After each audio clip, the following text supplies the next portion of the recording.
इसके सुचारू संचालन का दायित्व आपके कंधों पर है। तो लगा ही नहीं है, सीमेंट लगा। माननीय अध्यक्ष जी, आप सहज, आप सरल हैं, आप कर्मठ हैं, आप मानवीय गुणों से भरपूर हैं। मुझे पूरा विश्वास है रिकॉर्डिंग ये सदन जिसकी जिम्मेदारी है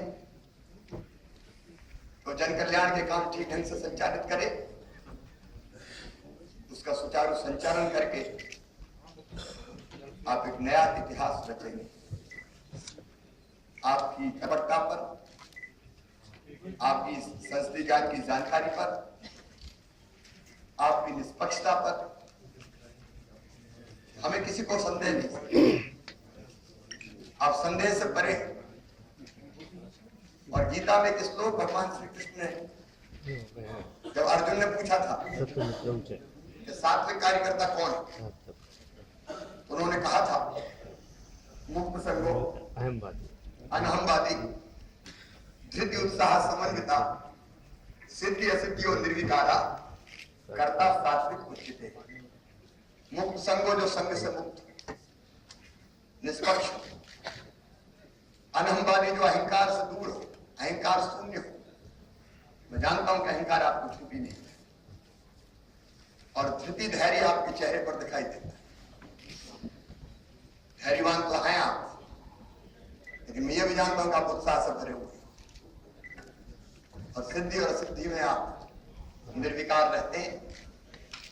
एक निष्काम कर्मयोगी की तरह आप इस सदन का सुचारू संचालन करेंगे, हमारा विश्वास है।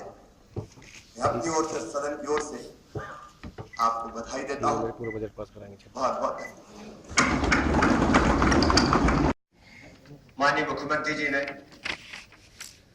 और माननीय सदस्यों ने जो भावनाएं मेरे प्रति और आगे काम के प्रति प्रकट की हैं, मैं प्रयत्न करूंगा कि उन पर खरा उतरूं।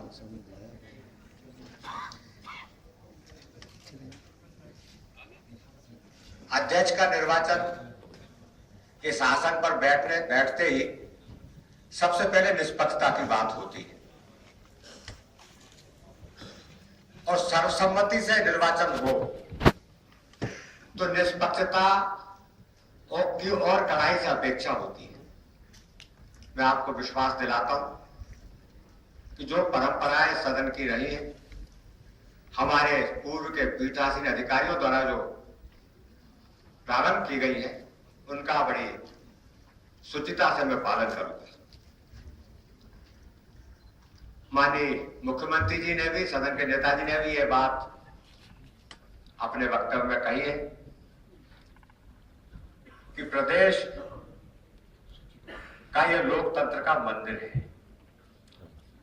माननीय सदस्यगण, प्रदेश की जनता ने आप सबको यहां बड़े विश्वास के साथ भेजा है। उनको एक भरोसा है कि आप उनकी समस्याओं को यहां उठाएंगे, उन पर चर्चा करेंगे और उनका निराकरण कराने का प्रयत्न करेंगे। लोकतंत्र का मंदिर हम इस सदन को कहते हैं। कोई धार्मिक स्थान पे जब कोई व्यक्ति जाता है तो उससे अपेक्षा होती है कि वो ईश्वर के अपने को भूले और ईश्वर को याद रखे। इसी प्रकार से इस लोकतंत्र के मंदिर में आप सब आए, हम सब आए, तो हमको भी एक संकल्प लेना चाहिए कि यहां हम अपने को भूलें, अपने अहंकार को भूलें और उस जनता को याद रखें जिसने बड़ी अपेक्षा और आशाओं से हमें यहां भेजा है। बहुत अच्छी बात। हमारे महामहिम राष्ट्रपति जी ने पश्चिम बंगाल की विधानसभा की जयंती के अवसर पर अपने भाषण में लोकतंत्र के बारे में एक बात कही। लोकतंत्र 3D से चलता है: डिबेट, डिस्कशन और डिसीजन। और इन तीनों की का सबसे बड़ा, सबसे सशक्त माध्यम है हमारा ये सदन। मुझे विश्वास है डिबेट, डिस्कशन और डिसीजन के माध्यम से हम इस प्रदेश के लोगों का कल्याण कर सकेंगे। हमारे माननीय सदस्यों ने, मनोनीत नेता प्रतिपक्ष जी ने हमारे सदन के वरिष्ठ सदस्य जी ने कुछ आशंकाएं रखी हैं। मुझे चिंता है, पहला दिन है आज, आसंदी पर आए मुझे अभी 15-20 मिनट ही हुए और आपने आशंकाएं, शंकाएं, कुशंकाएं चालू कर दी। मुझे इस बात की चिंता है, कुछ हो उसके बाद में कहा जाए तो उचित होता है, पर अभी से यदि मन में ये बात रखी जाए तो मैं सोचता हूं कि मुझे बहुत चिंता करके और कार्यवाहियां करनी पड़ेगी।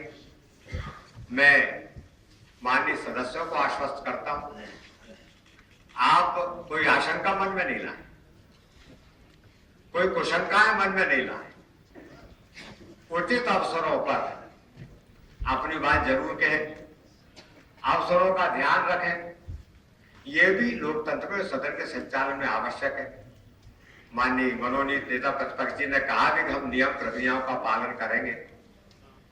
अभी मैं आशा करता हूं आपसे, आपने कहा हम वेल में नहीं जाएंगे, इसके लिए आभार भी मानता हूं आपका।